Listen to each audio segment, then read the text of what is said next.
Pastor Matthew Stuckey here, giving you a missionary moment on the ethnic group of people known as the Badjao. The purpose of these videos is to give you an informative, non-biased perspective on the topic, but at the end of this video, I will give you my personal experience when interacting with this ethnic group of people known as the Badjao.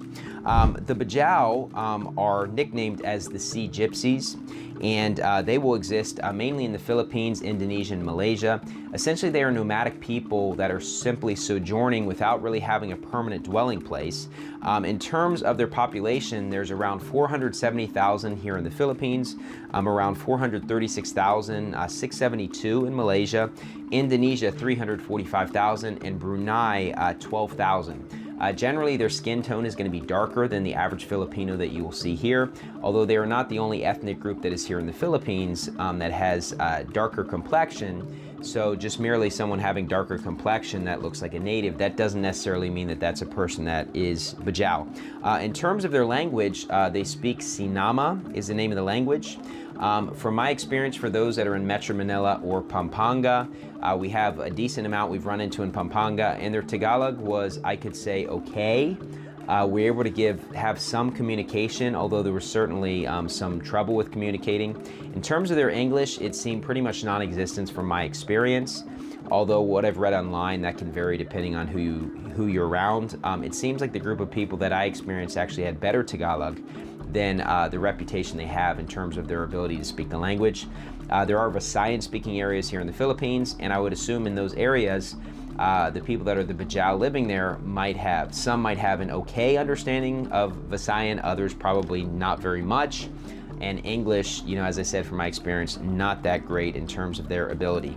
In terms of number two, besides who are they? Number two, what is their reputation?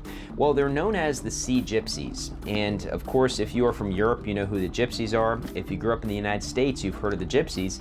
And of course, the Gypsies do not have a good reputation. There's the old song by Cher where she sung, Gypsies, tramps, and thieves. And she lumped them in with people that are con artists, people that steal, people that scam. And I could say that the Badjao have a pretty similar reputation here in the Philippines, probably not to the level of the Gypsies have in the United States in terms of being successful in scamming, but in terms of just begging and just being nomadic and everything, there is definitely a lot of similarities with the Gypsies, at least in terms of their reputation. Some people give the reports that when they're begging for money, if you do not give money, they will actually hit you and basically force you to give them money, although I've not experienced that personally myself. So number one, who are they? Number two, what is their reputation? Number three, what is their religion? Well, if you're gonna go online, what it says about their religion is that they're primarily Sunni Islam, but they're also worshiping their ancestors and, just kind of animistic. And from my experience talking to them, it didn't really seem like they were tied down to Islam or necessarily anything. It was pretty hard to actually tell what they believed, and it didn't necessarily seem to be that important to them, at least the group that I talked to. But what you're gonna see, at least from statistics, is they're primarily Sunni Islam. They're very into ancestor worship, and they also have a lot of characteristics of shamanism, divination, mediums, amulets. There is a lot of sorcery here in the Philippines, and with the Badjao, they do have shamanistic elements in terms of their culture. How about number four, the way that they live their lives? The Badjao are known to be incredible fishermen. They have the nickname of the Sea Gypsies, and the reputation is that they can basically just go under the water for long periods of time, and they can be very successful at catching fish and other sea creatures for their food. And I can say that my personal experience just watching videos of them on YouTube, it actually is far greater than what I've even heard. I mean, I was amazed that because I've read that they can stay underwater for more than 10 minutes. And you can watch videos literally where somebody will dive underwater wearing pretty much no clothing with just like a spear in their hand, and they will just go down to the bottom of the water.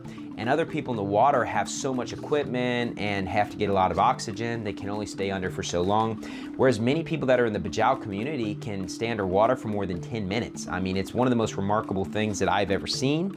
It has been the way for a long period of time of how they have been able to get their food and living by the water. They had to become experts in catching fish and aquatic animals, and they certainly are very good at that. They commonly will sell fish and pearls at markets in Cebu City, and they basically will be living generally by the water. My experience from the group that I ran into, they were basically living on the side of a mountain, kind of a makeshift house with just kind of wooden boards without indoor plumbing. But generally you're gonna find that they live by the water. So let me just give you my experience from soul winning to this group of people. And let me say this, that my first few years here in the Philippines, I was not easily able to distinguish where people were from. There's a group of people here in the Philippines known as the Idas, which I'm sure I'll have a future video on. And I would just see groups of people that had a darker complexion, but I didn't really know what ethnic group that they were a part of. And so in my first few years here in the Philippines, I did actually have a lot of bad experiences with people that were some sort of natives in terms of begging and being very aggressive in terms of trying to get money from me and my family. But quite honestly, I don't know for sure whether that was the Badjao or not. It could have been, but I do not know that for sure. But I do know for sure, just going back about a year and a half ago, my experience that I had with them. In the jeepneys, they will commonly ask for money. I've never had them get violent with me, but it is very common to see that. But in terms of my soul winning experience one day, I went soul winning with someone from our church, and the first half of the day, we were in basically a squatter's area, people that were living in houses that they did not necessarily own themselves, but they were just kind of dwelling in them because they had been abandoned. But the people were generally hardworking people, very respectful. And I think we had like 5 salvations in a couple hours, which is phenomenal, even here in the Philippines, because door to door is not how we get big numbers, but it's incredibly successful. And we decided on the second half of the day, let us try the other side of the water. There was a small body of water there, and we decided to just try the other one that was on the side of the mountain. We did not realize that it was a Badjao community, and people were living in these areas, and they were, it was the poorest area I've ever seen in my life. Outside of just people not having indoor plumbing, which is something I have seen a decent bit, the houses were very makeshift, very small. I mean, there was a few tents people had. There's no way it could have protected against the weather or the rain. And I can just say that from what I saw from them is they would just use the bathroom on the ground, and they were just walking on the same ground that they had just used the bathroom on, like it was no big deal, which was bizarre to me.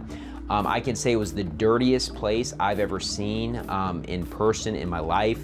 And while we were giving the gospel, I was a silent partner at a door, and my soul winning partner, while he's giving the gospel, I had about 50 to 100 flies on me at one time. Not just in the area, but literally they were on me, and there was just hundreds and hundreds and hundreds of flies just flying around. And after that experience, I was sick for a couple weeks afterwards. I remember just praying inside my head and my heart for that person to get saved, but they did not get saved. But in terms of the other experience we had with soul winning in that area, pretty much everybody listened. Not a single person came close to getting saved. None of them came close. In fact, I asked a group of people, a family of like 8 people, we approached there in the early afternoon. I just said, "Na kasala ka na ba dati? Have you ever sinned before?" And they just kind of looked like, no. They're like, no, and they kind of looked at each other like, of course not. And I was thinking, maybe they just don't understand Tagalog. My soul winning partner also went through and explained stuff, and they understood, but they said they've never lied, they've never sinned. And I was just thinking, we're arriving in the afternoon, and all of you are asleep, and none of you appear to have full-time jobs. I'm pretty sure laziness is a sin. But we just kind of moved on, and just people would listen, but just not even close to getting saved. And then my soul winning partner did go through the gospel, and the one that I mentioned earlier, and the lady listened for a while. I was praying in my head, for her to get saved. And I was trying to be like, God, forgive me for being upset about how dirty it is and all the flies, but just please help this woman get saved. It's worth it to stay here if just one soul gets saved. Sadly, nobody got saved, and we actually ended the day after that. We went about an hour and a half in the second half of the day, because not only was it not receptive and extremely dirty, and I was just already feeling sick, but I just didn't feel very safe there either with the group of people that I was talking to. So I would absolutely give the gospel to Badjao again if I had the opportunity. In terms of that specific area, I can say it was by far the least receptive area I've ever been in my life, and we're probably not going back. And so from my personal experience, it's not great. But I only have I've only had a few times I've had an interaction, so I can't necessarily guarantee for everyone who is Badjao here in the Philippines. Anyways, thank you and God bless.